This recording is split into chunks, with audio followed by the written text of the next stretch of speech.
Fala, meus amigos do podcast Vem Pra Consciência. Gratidão por você estar aqui em mais esse episódio onde a gente vai bater um papo bem interessante sobre consciência, principalmente hoje na saúde. A gente vai falar sobre saúde. Hoje nós estamos aqui no consultório do Dr. Alexandre Colombini. Antes do nosso bate-papo, eu quero mais uma vez deixar um recado para você seguir lá o Instagram da nossa produtora, @arrocomunica, também do Conexão ABCD, nosso parceiro, @Conexão ABCD. E eu sou Eros Escobar, biomédico, palestrante, segue lá, @eros.escobar. Então, como eu falei para você, hoje nós vamos conversar com um otorrinolaringologista, o Dr. Alexandre Colombini, e vamos falar sobre saúde, especialmente a saúde do nosso sistema respiratório, das vias nasais, sobre as pessoas que têm rinite, que têm sinusite, que têm dificuldade de dormir, apneia do sono. Tenho certeza que você conhece alguém que tem algum desses problemas aí. Então eu estou aqui com ele, Dr. Alexandre Colombini. Doutor, primeiramente, gratidão por aceitar aqui o nosso convite para participar do nosso podcast, o Vem Pra Consciência. É um grande prazer tê-lo aqui conosco. Prazer é meu poder estar aqui com vocês e falar de temas tão importantes e relevantes para a vida das pessoas, né? Quem não conhece alguém que tem uma rinite, uma sinusite, ou que ronca, que dorme mal?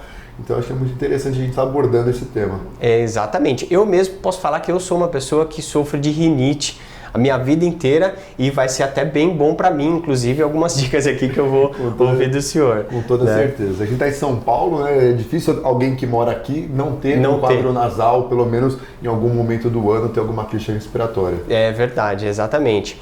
Então, gratidão pelo convite, e eu quero começar aqui, antes da gente entrar nos assuntos em específico, eu quero saber um pouquinho da sua trajetória dentro da área da medicina, como é que o senhor começou, como é que despertou aí o seu interesse em auxiliar as pessoas dentro da sua especialidade, como é que foi isso? Legal. Minha mãe é médica, né, então ela acabou sendo a grande inspiração para fazer medicina, E aí, assim que eu saí da escola, fui fazer cursinho, pré-vestibular e passei na faculdade de medicina em Marília, na Universidade de Marília, na Unimar. Então mudei de São Paulo para lá, fiquei os 6 anos no interior estudando. Quando voltei para São Paulo, a princípio eu queria fazer ortopedia, não queria nem fazer otorrino. Só que no quarto ou quinto ano da faculdade eu fui num congresso de otorrino e assisti o pessoal fazendo cirurgia para sinusite, tudo com câmera por dentro do nariz, e foi um negócio que me apaixonou.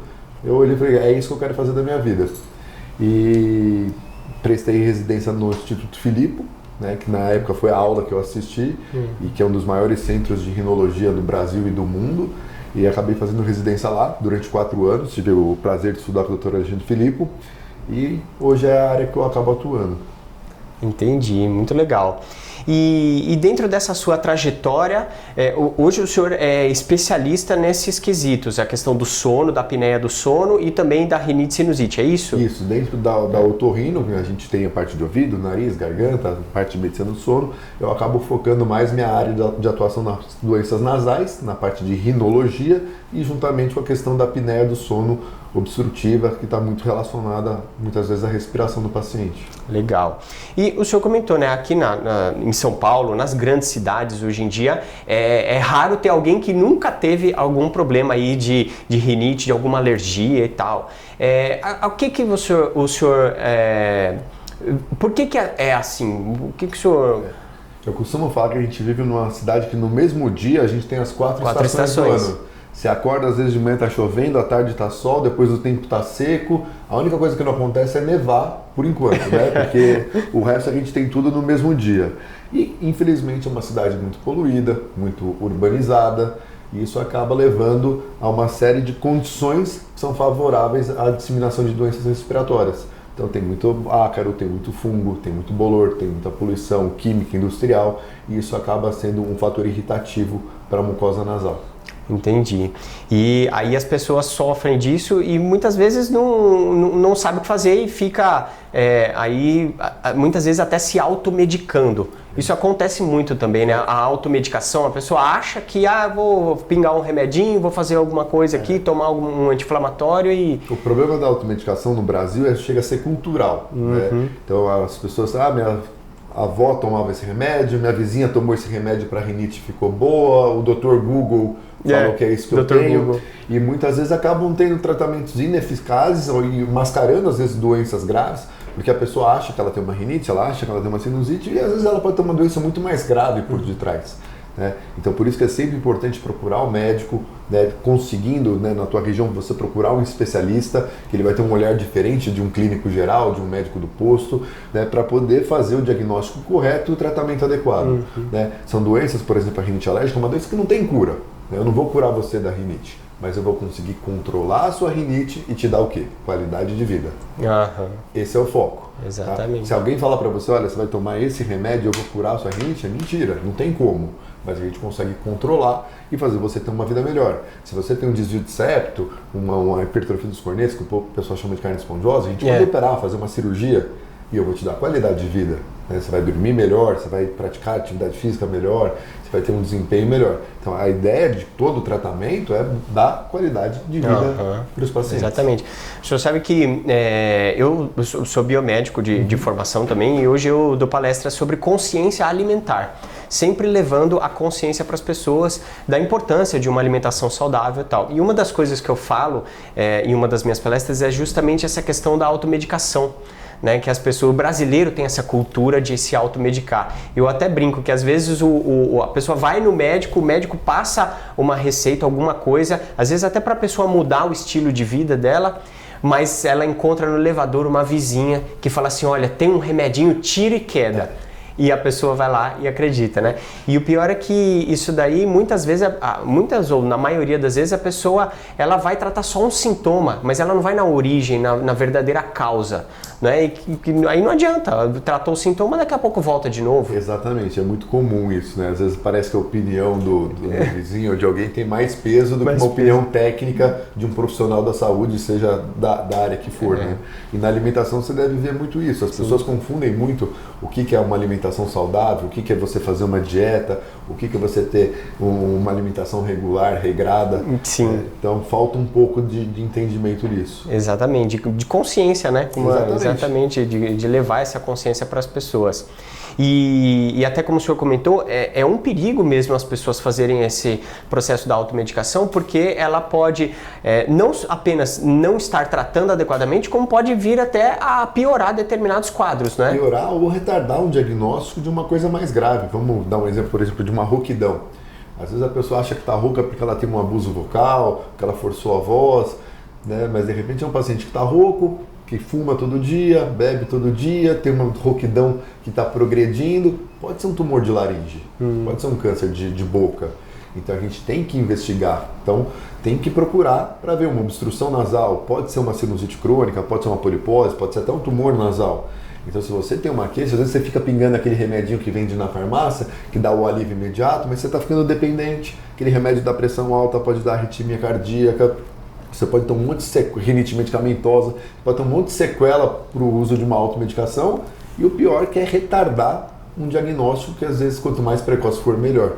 Exatamente, inclusive eu quero até dar o meu testemunho em relação a isso, porque eu sou um exemplo de uma pessoa que foi parar na mesa de cirurgia porque era viciado nos remedinhos de descongestionante lá. Vasoconstritores nasais. Exatamente, eu pingava aquilo, eu andava com aquilo no bolso, tinha desespero quando acabava, tinha que comprar, porque chegou num momento que eu literalmente não respirava mais. O que você está falando é o que eu brinco com meus pacientes quando eles chegam aqui no consultório, eu falo assim, você tem um na cabeceira da cama, um no bolso, um no escritório, um no carro, e se você não tiver, você sai de madrugada para comprar ou manda alguém comprar, porque senão você fica dependente químico. É literalmente um vício. É um vício, sim, porque ele atua no receptor lá do corneto e na hora que passa o efeito, você tem o efeito rebote, tem uma hipertrofia daquela concha lá, ele aumenta o fluxo sanguíneo, o nariz tranca e você não respira. Exatamente. Né? Tem ótimas indicações de usar esse tipo de medicação, pontuais, por um período pequeno de tempo,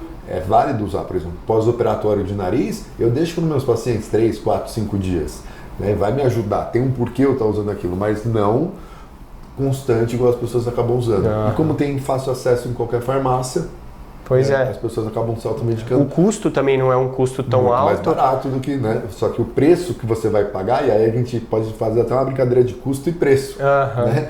O preço que você vai pagar lá na frente vai ser muito mais caro para a sua saúde do que o que você está pagando, a economia que você está fazendo com esse tipo de medicação. Exatamente. Então fica aí a dica para você que está ouvindo e ainda tem o hábito de usar esses medicamentos. Cuidado, porque eu sou um exemplo vivo que fui parar mesmo na mesa de cirurgia. Procure um otorrino, ele vai te avaliar. E a cirurgia hoje do nariz é muito tranquila, é feita, que eu faço cirurgia toda por um sistema de vídeo. O paciente opera de manhã, à tarde já está em casa, não tem tampão, não tem aquele desconforto que tinha no passado. Então, se tiver uma boa indicação cirúrgica, vai trazer uma boa melhora na qualidade de vida. Tá? Então, vale muito a pena para quem tem indicação. Olha só, interessante. Na minha época, eu ainda fiquei com o tampão. Tem 14 anos que eu sou otorrino. Eu nunca botei um tampão em ninguém. Olha só. Então depende muitas vezes da experiência do profissional, da técnica que ele usa, mas felizmente as coisas estão melhorando, estão se tornando menos invasivas, mais seguras e com altas precoces. Hoje de manhã eu operei 2 pacientes que vão ter alta agora à tarde. Olha só. Que bom. E uma pergunta ainda sobre essa questão da cirurgia. Quem se submete à cirurgia do nariz tem um período, um tempo que a pessoa lá na frente pode vir a ter necessidade de fazer novamente, ou a cirurgia hoje em dia já dá um resultado que a pessoa não se preocupa mais com isso? O que a gente precisa ver quando a gente está falando de cirurgia de nariz é qual cirurgia que a gente está propondo a fazer. Quando a gente pensa na cirurgia do desvio de septo, ela sendo bem executada e tudo mais, dificilmente esse desvio vai ter alguma recidiva, vai voltar. A não ser que o paciente tenha um trauma nasal, quebre o nariz de novo, aí ele pode ter algum desvio que mereça uma abordagem cirúrgica, senão não. Quando a gente diminui o corneto, a carne esponjosa, se esse paciente for muito alérgico e não tiver um acompanhamento nem nada, essa carne ela pode voltar a inflamar e crescer. E às vezes pode ser que precise de um retoque aí na cirurgia, alguma coisa assim. Mas normalmente, clinicamente, a gente consegue controlar bem. Tá? O segredo é o paciente manter um acompanhamento com o médico para poder ir acompanhando. Né? Então, tá com uma crise de rinite atacada. A gente entra com corticoide nasal, com uma lavagem com soro fisiológico e muitas vezes a gente consegue controlar esse paciente sem necessidade de uma nova abordagem cirúrgica. Entendi. E, doutor, em termos de prevenção, a pessoa que tem ali aquela rinite alérgica tal, para não chegar nesses níveis, quais são as dicas principais que o senhor passa para os seus pacientes tal, para prevenir, para a pessoa ter uma qualidade de vida boa sem precisar fazer tantos tratamentos, usar medicamentos e tal? Perfeito. Tem 2 coisas que eu falo quase que diariamente no meu Instagram, eu costumo brincar que é um tiro no meu pé, né? Porque eu estou ajudando as pessoas e com isso elas ficam bem, elas não precisam mais do otorrino. Controle do ambiente que a gente vive, então tanto o domiciliar quanto o trabalho, pó, poeira, carpete, cortina, então evitar ter muito bichinho de pelúcia em casa, muito tapete, no lugar do cobertor você ter um edredom, não ter cortina, tudo que possa acumular pó, você evitar ao máximo. Tá? Em casa, você nunca vai varrer a casa, você vai passar um pano úmido ou um aspirador, senão você está levantando aquela poeira, você vai passar um espanador ou uma vassoura, você está levantando a poeira. Isso vai acabar sendo prejudicial para a sua saúde respiratória. Se você tem na sua casa alguma parede que tem uma infiltração, um mofo, um bolor, não adianta você se entupir de remédio se você de repente está dormindo com a cabeceira na cama numa parede que está infiltrada. Eu costumo brincar que você precisa de um pedreiro e não de um otorrino, porque você consertando isso aí, você já vai melhorar. Então, o controle do ambiente que a gente vive é fundamental. Segundo passo, que eu acho que é a dica mais importante, que realmente muda o comportamento da doença: lavar o nariz com soro fisiológico. Quanto mais limpo e mais hidratado essa mucosa nasal ela tiver, porque imagina só, você está num ambiente que tem pó, poeira, um gato, alguma coisa que vai atacar. Aquele alérgeno entrou no teu nariz. Se você não faz nada, ele fica gerando uma resposta inflamatória alérgica dentro do teu nariz. Se você está mantendo esse nariz limpo, hidratado, o próprio organismo consegue fazer a defesa, a gente tem os mecanismos ciliares que vão fazer a limpeza. Então, essa lavagem permite que o teu nariz seja saudável e que funcione adequadamente. E aí, eu recebo quase que diariamente direct no Instagram, falando: doutor, eu comecei a seguir tua dica de lavar o nariz, tudo, minha rinite melhorou, quase não tenho mais crise, respiro bem. Ou seja, uma medida simples, barata. Você pode fazer o soro caseiro em casa ou comprar o soro fisiológico, pega numa seringa ou em diversos dispositivos comerciais que a gente tem hoje para lavar o nariz e com toda certeza vai melhorar. Então, se tivesse que dar uma única dica, lavar o nariz. Lavar o nariz todo dia. Tá. E tem um negócio que faz para lavar o nariz também que se chama Lota. Isso é bom mesmo? Funciona? Funciona. Ele é eficaz? Então, quando a gente pensa em lavagem nasal, a gente pode usar, se for um bebezinho, um conta-gotas, uma seringa pequena. Se for no adulto, a gente pode usar uma seringa de 20 ml, aquelas garrafinhas de jato contínuo. Hoje existem garrafinhas de alto volume e a Lota, né, que é uma chaleirinha, né? Isso. É perfeito. E qual que é a ideia? Você tem um alto volume de soro com baixa pressão. Então todos esses mecanismos são muito úteis para fazer a lavagem. Então você tem que ver qual que é mais confortável para você, o que cabe no teu bolso e o que você vai fazer diariamente. Aí fazendo, se você vai lavar com a seringa, com a Lota, com a garrafinha de alto volume, o efeito vai ser o mesmo, desde que você faça regularmente. Entendi. Mas é espetacular esse mecanismo. É bem bom. Eu fiz uma vez e eu senti assim um alívio. Parece que a sensação de que limpou mesmo, né? Bem interessante. Muito bom. E em relação, vamos conversar um pouco em relação à questão do sono, que eu vejo assim que hoje é uma das principais causas de vários transtornos das pessoas, e a maioria das pessoas não enxergam que é o sono, que é a qualidade do sono, né? Então as pessoas elas vivem aí com ansiedade, vivem cansadas, não tem disposição, raciocínio lento, tudo isso, e o sono tem tudo a ver com isso, não tem? Exatamente. Então, graças a Deus, de um tempo para cá, a medicina do sono ela vem crescendo bastante, e tanto os profissionais da saúde como os pacientes têm entendido que é muito importante a gente ter esse olhar para o sono do paciente. Então, aquele paciente que ronca, que tem aquele ronco ressuscitativo à noite, que acorda cansado, que acorda com dor de cabeça, que tem dificuldade de memória, tem dificuldade de aprendizado, de concentração, que tem sonolência diurna, que dorme no trânsito, pega um dia que nem hoje chovendo, tudo parado, o cara dorme no trânsito, ou dorme numa recepção do consultório. Tudo isso pode ser reflexo de uma noite mal dormida, não de uma noite, mas de uma sequência de noites mal dormidas, que por detrás pode ter uma doença como a apneia do sono. Então por isso que é muito importante, sempre que o paciente tem alguma queixa dessas, tem que investigar outras doenças metabólicas, um hipotireoidismo, qualquer outra doença que possa estar levando esse quadro de fadiga e tudo mais, mas tem que pensar no sono, que é um dos principais fatores para essas alterações. Certo. E a questão da apneia do sono, a apneia do sono é quando a pessoa tem aquele episódio que ela meio que para de respirar ali por um momento. Na hora que ela está dormindo, ela tem uma pausa na respiração.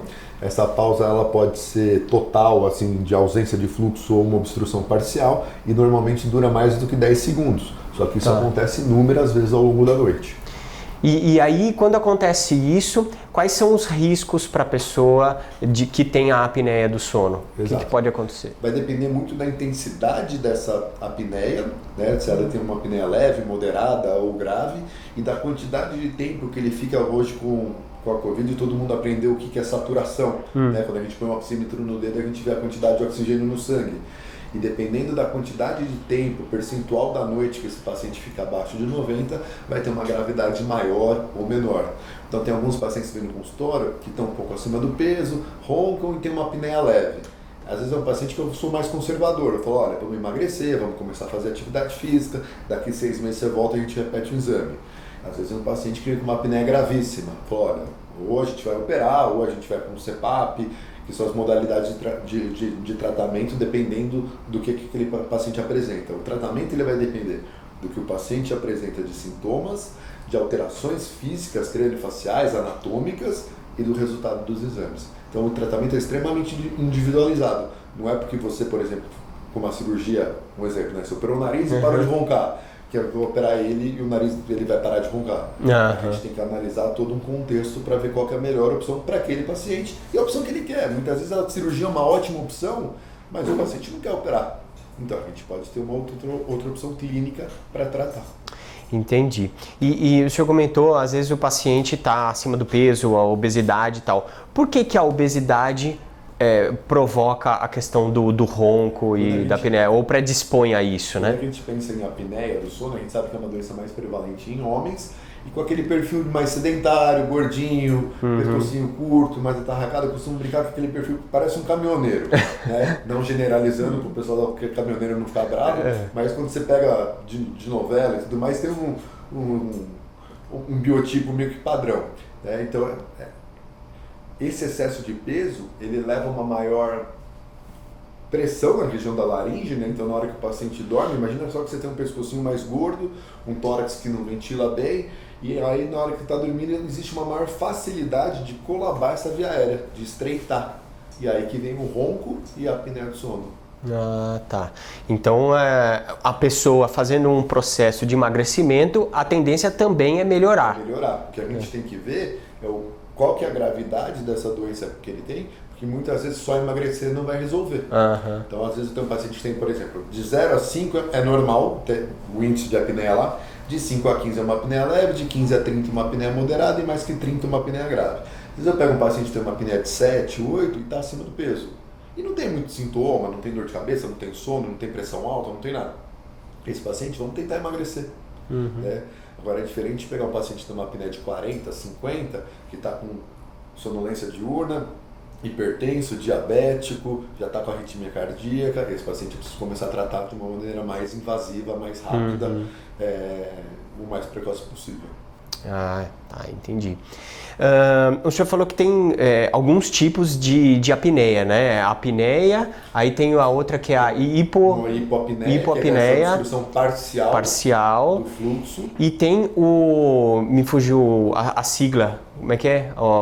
Que é quando junta as duas? Que aí é a síndrome da apneia obstrutiva do sono. Isso. Que é o SALS. SALS, isso. Que aí o que é? Aí... É o diagnóstico da apneia no exame, mais os sintomas clínicos do paciente. Ah, tá. Porque a gente precisa juntar as duas coisas. Porque às vezes você pega um paciente que tem uma apneia leve e não tem sintoma nenhum, né? É diferente de um paciente que tem uma apneia com um monte de sintomas. A gente precisa juntar a clínica do paciente, mais os resultados dos exames, para a gente fechar o diagnóstico da doença. Entendi. E esses fatores, agora fazendo aqui uma união, né, da questão dos problemas nasais também, que podem provocar também a apneia do sono e tal. Isso daí pode levar a pessoa a também ter uma insônia, a dificuldade de dormir? Não, a insônia daí já é uma outra doença. Você tem que pensar, se o paciente está tendo uma apneia do sono, toda vez que ele para de respirar, o cérebro dele acaba entrando em atividade, fala, Eros, acorda, porque senão a gente vai morrer, a gente não está respirando. Então, teu cérebro acorda várias vezes à noite e vai levar você a um cansaço. Então, a tendência é que você durma mais, né, em qualquer lugar. E aí, o que pode justificar que o paciente pode chamar de uma insônia à noite é que ele cochilou várias vezes ao longo do dia e na hora de chegar à noite para dormir, ele não dorme porque ele cochilou bastante e acaba tendo uma latência do sono maior para dormir e para entrar num sono mais profundo. Mas aí uma coisa é insônia e outra coisa é apneia. Entendi. E eu vi também alguns vídeos no seu Instagram, lá no seu perfil, e o senhor fala sempre assim, não importa, não existe ronco que é natural. Roncar nunca é normal. Nunca é normal, independente da situação. Se está roncando é porque tem algum distúrbio ali. Alguma coisa está acontecendo. Então pode ser, mas eu nunca ronco, eu só ronco quando eu saio com minha esposa para que eu tomei um vinho, fui comer uma pizza, tomei um vinho, eu fui num churrasco, bebi um pouquinho a mais. Então se é pontual, o álcool a gente sabe que ele é um depressor do sistema nervoso central. Ele vai causar um relaxamento, você bebe, você fica mais soltinho, mais relaxado, relaxa a musculatura também, começa a musculatura a estar mais flácida, na hora que o ar passa ela acaba vibrando e dá o ronco. Agora se você ronca toda noite, se você ronca com engasgos noturnos, que tua esposa grava, fica te cutucando, precisa mudar de posição, que é uma coisa frequente, esse tipo de ronco ele tem que ser investigado. Tá. E aquela história de quando a pessoa está muito cansada, sabe aquele dia que a pessoa está muito cansada, às vezes ela dormiu pouco nos dias anteriores e tal, e ela está muito cansada e acaba roncando especificamente naquilo também. Se é pontual, tudo bem, agora você precisa ver, acontece isso 3, 4 vezes na semana, já não é mais normal. Mas assim, mas se for uma vez ou outra, não tem problema, né? Aí a gente pode até considerar que é normal, tá? Mas, normal entre aspas. Normal entre aspas. É reflexo de um sono acumulado, de um relaxamento maior porque você está muito cansado. Mas, via de regra, roncar nunca é normal. Tá, mas o fato da pessoa estar bem cansada, um dia que ela está muito cansada assim e ronca, não é normal, mas ok, não, passa ali naquele dia. Mas esse cansaço, ele é natural que predispõe a pessoa a roncar naquele dia? Sim, ele pode ter um relaxamento maior. Pode ter, é a mesma explicação da bebida no caso? Ele pode roncar sim. Tá. A questão é se isso vai se tornar uma frequência ou se vai ser pontual. É isso que a gente tem que observar. Tá. Entendi. E tem aqueles tratamentos, também já vi bastante aqueles tratamentos que falam que é para apneia do sono, que é uma máquina que coloca aqui e tal. Isso daí é realmente eficaz? Funciona esse tratamento mesmo, o protocolo? Quando a gente pensa em tratamento, a gente pode dividir em mais ou menos 2 grupos, né? Os cirúrgicos e os não cirúrgicos. Então, cirúrgico, a gente pode pensar em cirurgia de desvio de septo, cirurgia de amígdala, cirurgia de adenoide, uvulopalato-faringoplastia, ou cirurgias ortognáticas que vão mexer no esqueleto da face, tudo para pensar em ampliar a via aérea e a região laríngea, o arcabouço laríngeo do paciente. No meu grupo cirúrgico, que é para uma parcela pequena dos pacientes que têm roncoapneia. Né? A outra parcela a gente vai para o tratamento clínico. Mudança de estilo de vida, emagrecimento, prática de atividade física. E aí a gente tem 2 opções de aparelhos que a gente pode dividir. Um aparelho intraoral, que é como se fosse um aparelho de dentista, que coloca na boca assim, e ele joga o mento para frente, então o paciente fica com o queixinho para frente, isso aumenta o espaço da via aérea aqui atrás e sustenta a musculatura. Serve para os pacientes que só roncam ou que tem ronco e apneia leve. Tá. E o CPAP, que é essa máscara de ar que você falou, que aí é um aparelho que ele consegue tratar todas as modalidades. O CPAP a gente ainda pode dividir em CPAP e BIPAP, que é um outro aparelho para os casos mais graves, mas é um aparelho que a gente consegue usar para todos os tipos de apneia, desde a apneia leve até as severas. E a ideia desse aparelho é manter um fluxo aéreo que sustenta a tua musculatura e aí ela não colaba. Se ela não colaba, você não tem mais apneia. E ele é extremamente eficaz. Ah, tá. Entendi. E assim, a pessoa que só ronca, mas não tem apneia, ela só ronca. Tirando a confusão com as pessoas que ficam próximo a ele, que dorme do lado. O que mais que pode causar a pessoa que só ronca? O ronco isolado, o ronco primário que a gente fala, eu costumo brincar que ele não vai te matar. Só vai te matar se tua esposa pensar em você pegar uma panela e bater na sua cabeça. Né? Mas ele pode ser um alerta que algo está acontecendo, porque está tendo um estreitamento da via aérea e você está roncando. Então merece, no mínimo, investigação. Passa no otorrino, vem no médico, faz os exames, tem uma apneia, não tem os sintomas, não tem, para investigar. E aí acompanhar. Se fica só no ronco primário, a gente pode fazer fonoterapia para fortalecer a musculatura laríngea, pode usar esse aparelho que eu te falei como se fosse um aparelho de bruxismo, né, só para simplificar o exemplo, que vai ajudar na questão do ronco, porque também ninguém merece dormir com o lado. Imagina que você deita, capota, ronca um monte, tua esposa fica acordada o tempo todo. Então quem vai ter sono fragmentado é a esposa. Vai começar a ficar cansada. E aí a gente pensando em qualidade de vida, ontem até fiz uma live com um amigo meu que a gente abordou muito isso. Os casais, muitas vezes, quando chegam no consultório comigo, eles já estão dormindo em quartos separados. Olha só. Então por quê? O cara ronca que nem um trator, o homem tem uma recusa de querer procurar um médico, a mulher fala que tem que ir, o cara não vai. O que eles fazem? Não aguento mais dormir do seu lado. Então o cara vai para um quarto e a mulher vai para o outro. Aí já tem a rotina do dia a dia, tá cansado do trabalho, cada um tem suas coisas, e na hora que era para estar junto, né, no momento agradável do casal, vai cada um para o seu quarto dormir. Então tem muitos casais que quando chegam aqui para mim já estão nessa situação de cada um tá no seu quarto, já tem até quarto decorado, mobiliado, porque não aguenta um não aguenta o ronco do outro, né? E é ruim, né? E aí o doutor passa, além de otorrino, a ser meio psicólogo também. Então, mas e aí que é interessante da medicina, porque assim, eu não tenho que tratar o ronco, eu tenho que tratar o paciente. Né? E eu tratar o paciente muitas vezes inclui em tratar a família, em tratar o social, né? E reorganizar as coisas para voltar a ter uma vida saudável, né? Voltando para o nosso começo, qualidade de vida. Exato. Né? E você precisa ter uma qualidade de vida com a sua família, com a sua esposa, né? Que faz parte do tratamento. Com certeza.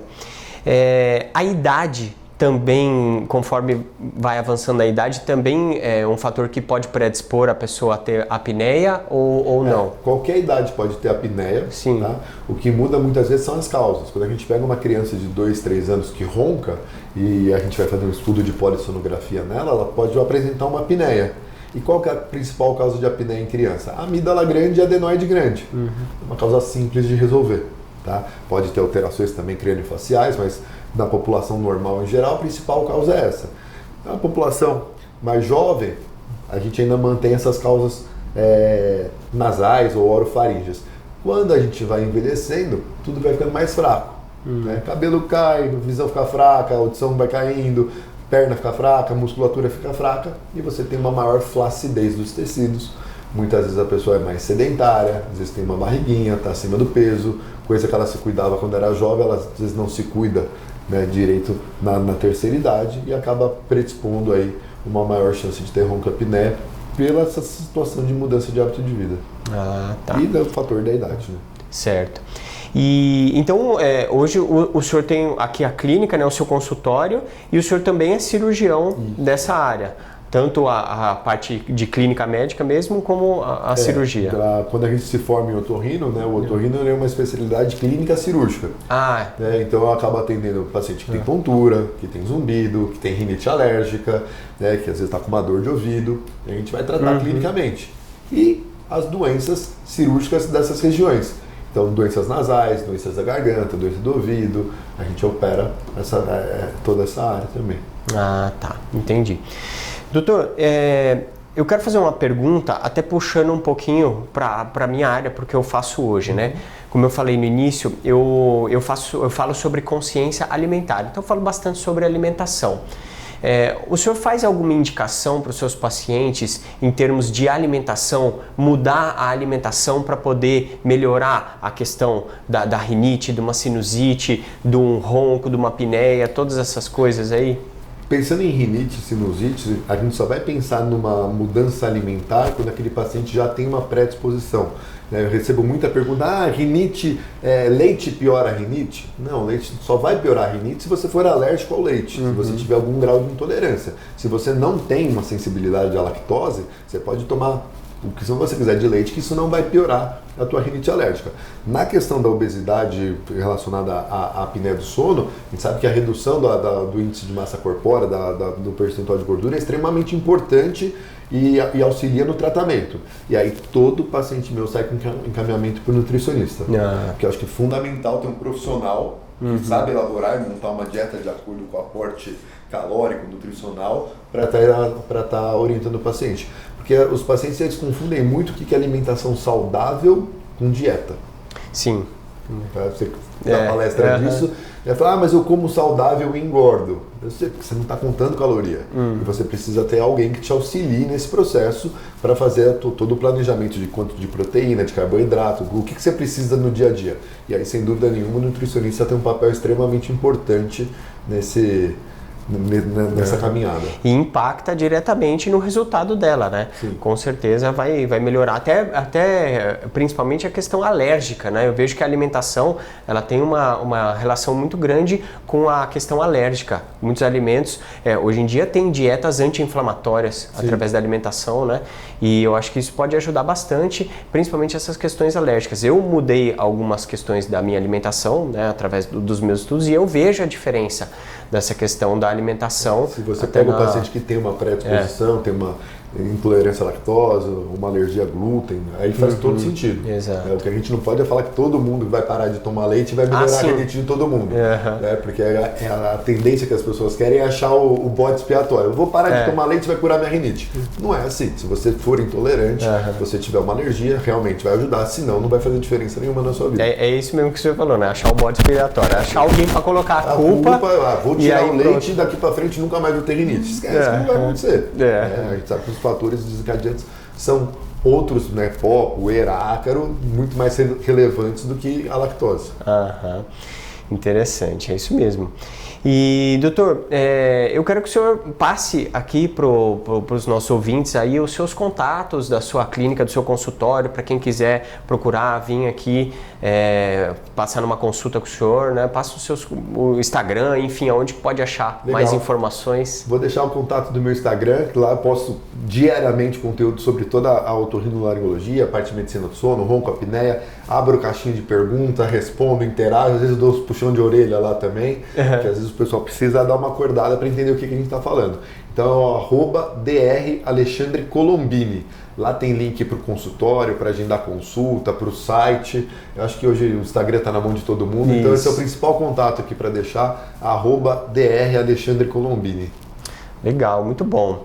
Doutor, eu quero mais uma vez agradecer aí a sua atenção, a aceitar o nosso convite aqui para o nosso podcast Vem Pra Consciência, que foi bem bom aqui. E antes da gente encerrar, que o senhor possa deixar um recado aí, principalmente convidando o pessoal para vir para a consciência nessa área aí da saúde. Então, se a gente pudesse resumir tudo que a gente falou hoje, né, para trazer essa consciência para as pessoas, 2 dicas importantes. Uma, roncar nunca é normal.